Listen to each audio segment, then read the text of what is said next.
जोहार झारखंड, जय झारखंड। अपने करियर को लेकर, अपने भविष्य को लेकर हमेशा चिंता में रहते हैं कि आखिर कब इस राज्य में एक ऐसी नीति बनेगी जिसको ताक में रखकर वो अपने आने वाले भविष्य का निर्माण करने के लिए अपनी जो पूंजी है उसे दांव पर लगाएंगे।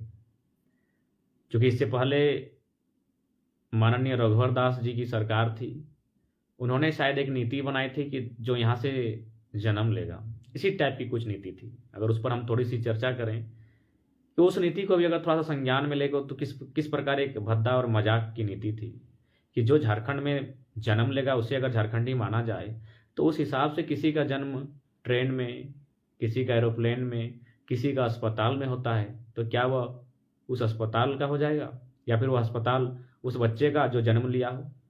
यानी कहीं ना कहीं ये लोग जो राज्य की 3.25 करोड़ जनता का प्रतिनिधित्व करते हैं, जिन्हें जनता बड़ी उम्मीद के साथ चुनकर विधानसभा भेजती है, और वो अगर इस तरह की गलत नीति लेकर आएगी कि जो जन्म लेगा वो झारखंडी, तो भाई समझ सकते हैं क्या दुर्भाग्य इस राज्य का। ये तो बात हो गई रघु चाचा की। आप बात करते हैं हेमंत दादा की। हेमंत दादा नीति लेकर आए हैं कि जो यहाँ से 10वीं 12वीं पास करेगा वह यहाँ के नियोजन में झारखंडी जो कितने परेशान हैं, कितने हताश हैं, कितने निराश हैं, क्या आपको आभास है?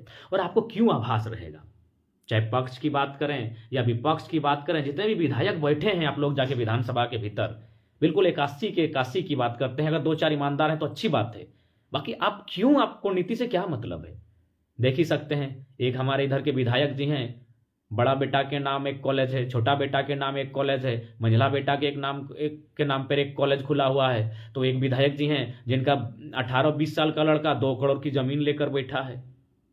तो एक विधायक जी हैं अपने बेटे को विधायक के रेस में लेकर आए हैं, कोई मेयर के प्रत्याशी की रेस में लेकर आया है। आपका तो परिवार पूरी तरह संपन्न है महोदय। कोई किसी का रेस्टोरेंट है, किसी का शॉपिंग मॉल है, किसी का बिग बाजार में पार्टनरशिप है, किसी का न्यूक्लियस में पार्टनरशिप है।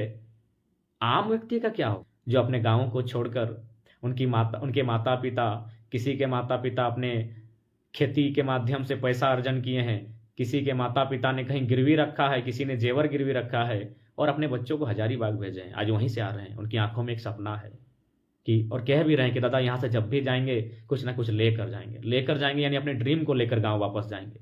इतने कंडीशन के साथ वह एग्जाम की तैयारी करते हैं, वह कंपटीशन की तैयारी करते हैं, वह इम्तहान की तैयारी करते हैं, और आप लोग अभी तक नीति नहीं बना के पाए हैं। कितना मजाक का विषय है। आप लोग अगर कोई वैकेंसी लेकर आते हैं तो वैकेंसी धरातल पर आने से पहले सीटें बिक जाती है। तो महोदय आपको क्या, चाहे मुख्यमंत्री हो, चाहे अन्य मंत्री हो या विधायक हो, चाहे सरकार के विधायक हो या विपक्ष में बैठी पार्टी के विधायक हो, आपका सारा चिटफंड हम लोग के पास है। आप क्या करते हैं, कहाँ साली के नाम से कौन दुकान है, कहाँ पत्नी के नाम से जेवर लिए हैं, कहाँ बेटा के नाम से जमीन ली है, सारा रिकॉर्ड जनता के पास है। लेकिन जनता डरी शामी नहीं चाहती है लफड़े में पड़ना, जनता नहीं चाहती है टेंशन के साथ जीना। जनता यही चाहती है कि जाइए विधायक जी, आप ही का बेटा विधायक बने, आपका बेटा के नाम अरबों का संपत्ति हो, मेरा बेटा कम से कम एगो चौकीदार बन जाए, मेरा बेटा कम से कम एगो क्लर्क बन जाए, और कम से कम अपना परिवार, अपने बीवी बच्चों का भविष्य को सुरक्षित कर पाए और जीवन यापन कर सके। सभी जानते हैं, कौन है कि नहीं जानता है कि हमारे धनबाद के जितने भी विधायक हैं, मैक्सिमम विधायक, उनका कहाँ कहाँ ज़मीन है, कहाँ कहाँ ज़मीनों पर क्या बनाए हैं, कहाँ स्कूल है, कहाँ कॉलेज है, कहाँ शॉपिंग मॉल है, कहाँ रेस्टोरेंट है, कहाँ होटल है, कहाँ ढाबा है। कौन नहीं जानता है? एक एक आम व्यक्ति जानता है आपकी काली करतूतों को, आपके काले कारनामों को। लेकिन वो मजबूर है, वो क्या करेगा? वो लफड़े में नहीं जीना चाहता है, वो आपके साथ पंगा लेके परेशान नहीं होना चाहता है, वह न्यायालय, कोर्ट कचहरी और थाना पुलिस का चक्कर नहीं काटना चाहता है। इसीलिए वह अपने मन को शांत बना लिया है, अपने मन को तसल्ली दे के बैठा है, जाने दो भाई, वो विधायक है, वो सिकंदर है, वो सारी जमीनों को ले ले, मतलब नहीं, बस दुनिया के किसी कोने में एक छोटा सा टुकड़ा मेरा हो जिसमें मेरा परिवार, मेरे बच्चे खाएं, बस एक किसान यही उम्मीद करता है। और आज वह खेती के माध्यम से, कर्ज के माध्यम से, आज वो अपने बच्चों को कोई हजारीबाग में, कोई रांची में, तो कोई अन्य जिलों में बहुत हिम्मत के साथ पढ़ा रहा है। बिल्कुल बहुत हिम्मत, रिस्की काम है। आज के डेट में एक किसान का बेटा होकर पढ़ाई करना, लॉज में रहकर, छात्रावास में रहकर, एक बहुत रिस्की काम है। लेकिन उनको क्या मिलता है? आपकी बेकार की बेहुदी नीतियाँ, गंदी गंदी नीतियाँ।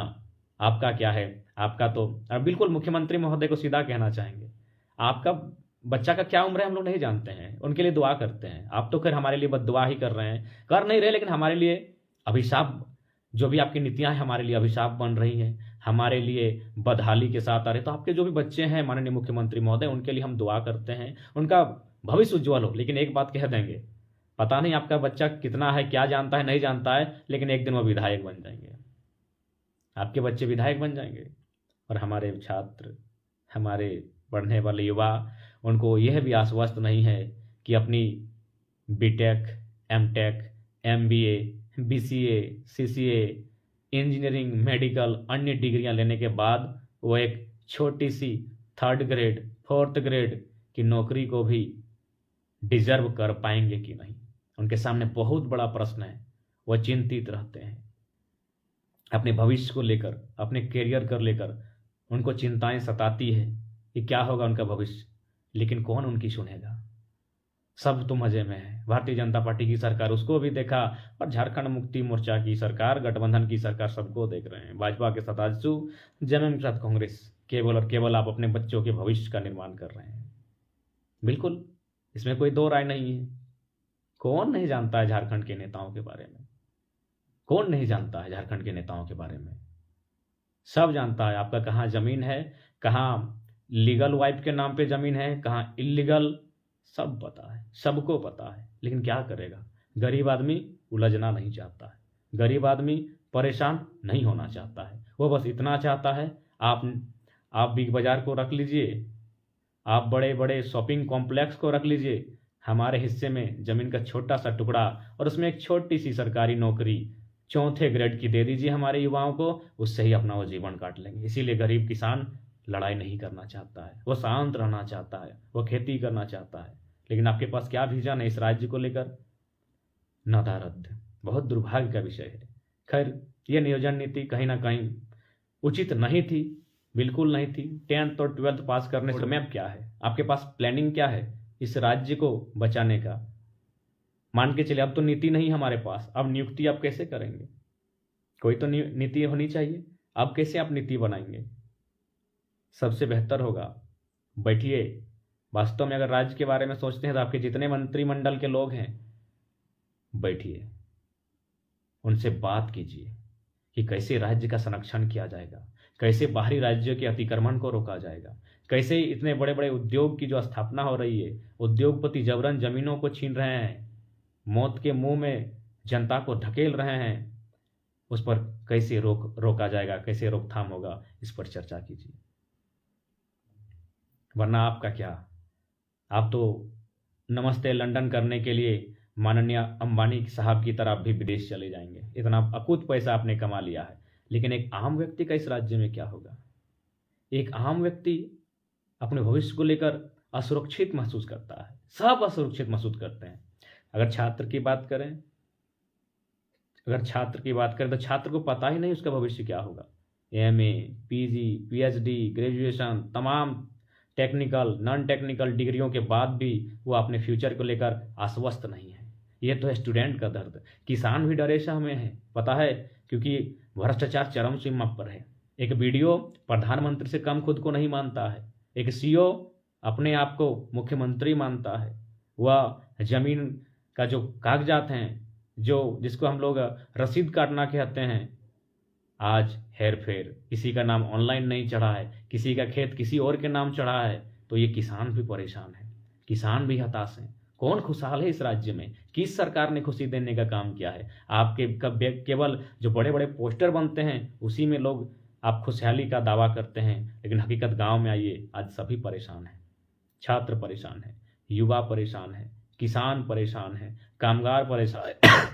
छात्रों की बात करें तो बड़ा दुख लगता है, खासकर जब हजारीबाग, रांची इत्यादि हॉस्टल पहुंचते हैं, वहाँ उनके कमरों में स्वामी विवेकानंद के quotation, doctor APJ Abdul Kalam की तस्वीरें कुछ ना कुछ उनके मन में ललक दिखाती है, कुछ करने का ख्वाब दिखता है कि शायद वो कुछ करके ही अपने घर से वचन देकर गए हैं हॉस्टल।